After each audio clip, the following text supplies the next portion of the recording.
बच्चों आज से जो है हम नया अध्याय है ना, अध्याय 5 एक चर का रैखिक समर। यहाँ पे एक चर शब्द है ना आया है।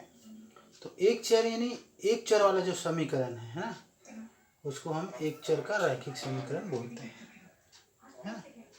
ऐसा समीकरण जिसमें केवल एक ही चर राशि का प्रयोग होता है उसे एक चर समीकरण कहते हैं, है ना। जैसे उदाहरण में यदि हम देखें तो 3x + 4 बराबर मान लो 13।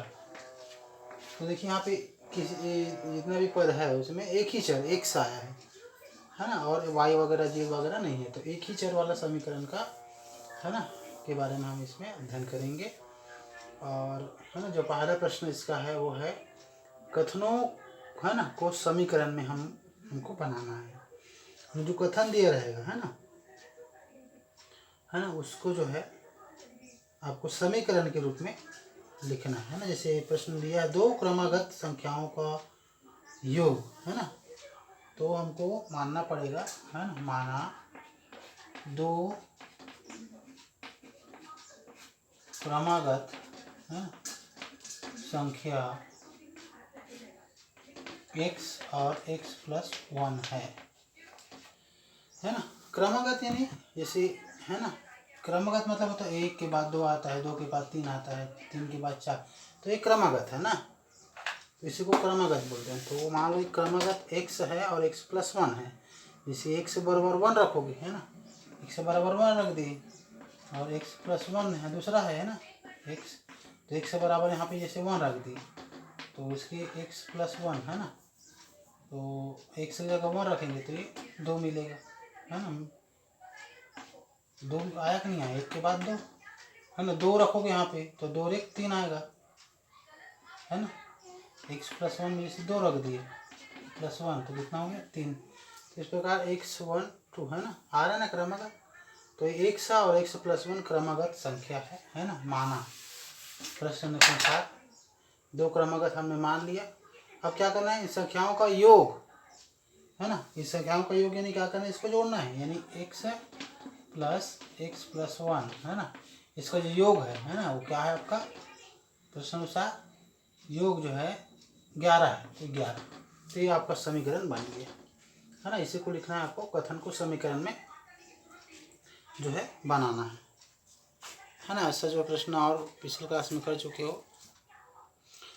जैसे दूसरा प्रश्न है बच्चों ना, टिकेंद्र व तेजराम दोनों की आयु का योग है ना, दोनों को आयु को जोड़ेंगे तो 30 है, जबकि टिकेंद्र की आयु तेजराम की आयु का दुगुना है ना।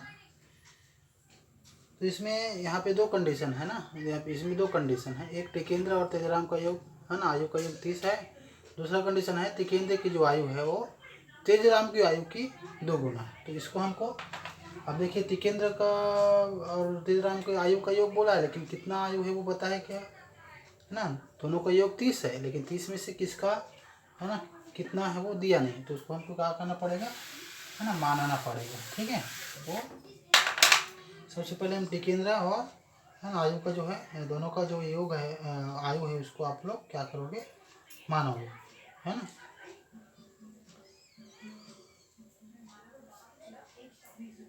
तो इसमें जैसे दोनों का योग बोला तो हम क्या, जैसे प्रश्न यहाँ पे देख रहे हो, टिकेंद्र की आयु, टिकेंद्र की जो आयु है क्या है तेजराम की आयु की 2 गुनी, तो हमको तेजराम को मानना पड़ेगा। ठीक है, तो हर में लिखना पड़ेगा माना तेजराम की आयु x है, x मान ली। ठीक है, ये हो गया तेजराम की आयु हमने मान ली x। अब टिकेंद्र का आयु किस पर निर्भर है, तेजराम के ऊपर, इसलिए हमको तेजराम को पहनना मानना पड़ा। तो टिकेंद्र की आयु तेजराम की आयु की 2 गुनी है ना, तो लिखना है आपको टिकेंद्र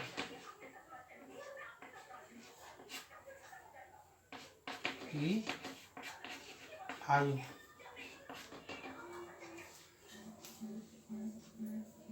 टिकेंद्र की आयु क्या है तेजराम की आयु की 2 गुनी, तो दो, दोगुनी मतलब दो गुना कर देंगे किसका, तेजराम,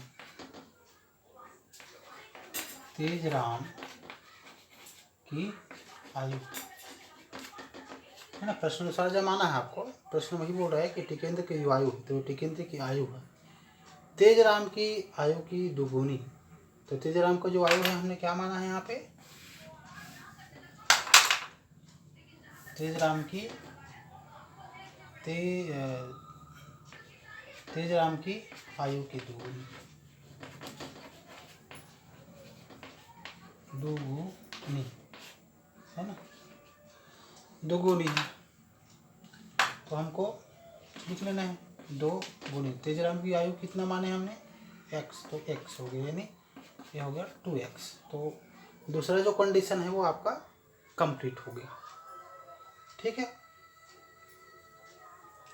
अब दोनों की आयु का योग क्या है बोल रहा है, 30 है, ठीक है। तो दोनों की आयु का योग 30, है ना। प्रश्नानुसार दोनों की आयु मतलब टिकेंद्र, है ना, प्लस आपका किसका, तेजराम, तेजराम, दोनों की आयु को कितना है प्रश्नानुसार 30। तो टिकेंद्र का कितना आया बच्चों, 2x, तेजराम का हमने कितना माना, x, तो 30। इस प्रकार जो है आपको कथन को समीकरण में आपको बदलना है बच्चों, ठीक है। तो ऐसे ही बनाना है, जो आपको सवाल मिलेगा उसको। अब अगला प्रश्न देखते हैं। अब जो अगला प्रश्न है बच्चों है नीचे है दिए गए समीकरण को हल कीजिए। तो समीकरण हल करना मतलब जो चर है बच्चों, है ना, इसमें समीकरण में ये चर जो है x है ना, इसमें भी x है, देखो। तो यही चर का है ना मान ज्ञात करना है ना। पक्षांतर करके आपको x को ऐसा जो है ना लाना कि अकेला करना है इसको, है ना। जैसे यहाँ पे देखिए x धन में है ना, x गुना में है, तो इसको है ना पक्षांतर करके या इसके साथ जोड़ करके घटा करके इसको अकेला करना है ना, दूसरे पक्ष में है ना अकेला होना चाहिए। यानी x का जो है मान आपको ज्ञात करना है, या समीकरण में जो भी चर रहेगा, है ना, x की जगह कोई भी दूसरा चर दे सकता है, t है, y है, उसका मान ज्ञात करना ही समीकरण हल करना कहलाता है। तो जैसे दो समीकरण हल करके बता देता हूँ, फिर आप लोग बनाओ, है ना। जैसे इसमें देखिए, है ना, अब इसको अकेला करना है, यानी धन है उसको +2 में है, उसको हटाना है इसके साथ, है ना। तो हम क्या करेंगे कि दूसरे पक्ष को और ले जाएंगे, प्लस है वो इधर आके क्या हो जाएगा, माइनस हो जाएगा। तो 5x, अब 15 में 2 गया, 17 में 2 गया बच्चों 15, है ना। अभी देखिए 2 है ना, 2 हट गया, है ना। अब 5 को हटाना है, तो 5 को हटाने के लिए क्या करेंगे, इधर पक्षांतर कर देंगे। धन है तो ऋण में आ गया, है ना, ऋण होता तो धन आ जाता। अब यहाँ गुना है तो भाग में जाएगा, क्योंकि धन का ऋण, ऋण का धन, विपरीत, गुना का भाग, भाग का गुना। तो यहाँ पे x के साथ 5 गुना में है, तो उधर आएगा तो क्या हो जाएगा बच्चों, भाग में हो जाएगा।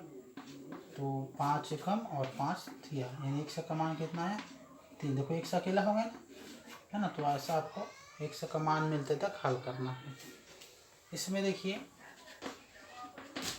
इसमें आप देखिए यहाँ पे ब्रैकेट खोलना पड़ेगा, है ना। 2 + x + 4 बराबर 8x, ठीक है। अब यहाँ पे देखिए -2 है, यहाँ पे -4 है, यानी 4 में जो है 2 चला जाएगा, तो क्या बचेगा, 2 बचेगा, है ना। इसमें दो तरीका है ना। अब इसको हटाना, 2 हटाने से 2 कैसे हटेगा, 2 तरीका है इसका, है ना। या तो देखो 2 माइनस है, ये प्लस में है, तो 2 घटा दो, तो 2 घटाने से 0 ये कटेगा कि नहीं कटेगा। लेकिन जो भी करना है आपको दोनों पक्ष में करना है। जैसे 2 इधर भी लिख सकते थे, -2 है ना, कर देते, इधर भी -2 करना पड़ता, तो ये कट जाता है। इधर जो है 15 में 2, 17 में 2 गया 15, है ना। तो इसका समीकरण हल करने का, है ना, कई तरीका है, ठीक है।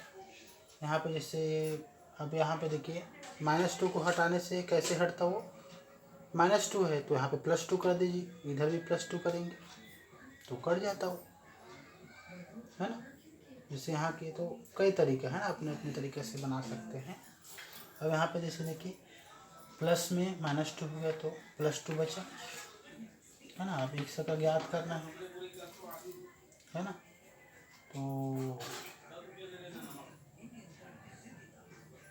ये जो है x को आप उधर ले जा सकते हैं,